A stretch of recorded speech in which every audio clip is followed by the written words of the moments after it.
தினமும் குடிக்கிறவர், அவரால் குடிக்காம இருக்கவே முடியாது. அவங்க அம்மா சொல்றாங்க, இப்படி குடிச்சுக்கிட்டே இருந்தேன்னா வாழ்க்கை போயிடும்டா, தினம் மாடா குடிப்பேன்னு. அவர் கட்டட வேலை செய்யக்கூடியவர், கடின உழைப்பாளி, குடிச்சுட்டு தான் வீட்டுக்கே வருவார். அவங்க அம்மா அடிச்சுக்கிறாங்க, ஐயோ என் பையன் வாழ்க்கை இப்படி போதே, உடம்பு இப்படி போதே.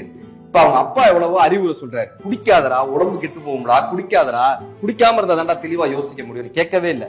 எல்லா சொந்தக்காரங்களை சேர்ந்து என்ன பண்றாங்கன்னா ஒரு முடிவெடுப்பாங்கல்ல, இவனுக்கு கல்யாணம் பண்ணி வச்சா சரியா போயிடுவான், ஒரு பொண்ணு வந்து அவனை திருத்திடும்னு ஊரே சேர்ந்து கல்யாணம் பண்ணி வைக்கிறாங்க. அந்த கல்யாணத்துக்கே அவன் குடிச்சிட்டு தான் வரான். இப்ப அந்த மனைவி வந்து அவங்க தினம் புலம்புறாங்க, ஏன் இப்படி குடிச்சிட்டு வர்ற, குடிச்சிட்டு வராதையான்னு மனைவி புலம்புறாங்க. இந்த மனைவி போய் அவங்க அம்மா கிட்ட சண்டை போடுறாங்க, ஏன் வாழ்க்கையை கெடுத்துட்டீங்களேன்னு அவங்க அம்மா கிட்ட சண்டை போடுறாங்க. வீடே கலவரமா இருக்கு. ஆனா ஏதோ ஒரு தருணத்துல அவங்களுக்கு ஒரு குழந்தை பிறக்குது, மகள் பிறக்குறாங்க. இந்த மகளுக்கு 4 வயசு ஆகுது. இந்த அப்பா ஒரு நாள் நைட் வந்துட்டு மகளை போய் கொஞ்சறதுக்காக முத்தம் கொடுக்க போறாரு. மகள் மூஞ்சியை திருப்பிக்கிட்டா, அவளுக்கு அந்த வாடை பிடிக்கல, மூஞ்சியை திருப்பிட்டா. அன்னைக்கு அந்த பாட்டில தூக்கி எடுத்தாங்க. அந்த மகளுக்கு திருமணம் முடியும் வரை அவன் அந்த மது பக்கமே போகவே இல்லை. ஏன்னா ஒரு மகள் பிறந்தால் எப்படி தாமரை பூவினுடைய மலர் போல் தந்தையினுடைய முகம் மலர்கிறதோ, மகள் முகத்தை திருப்பி விட்டால் அந்த பூ எப்படி வாடுமோ அப்படி வாடி போவது தந்தை இல்லையா?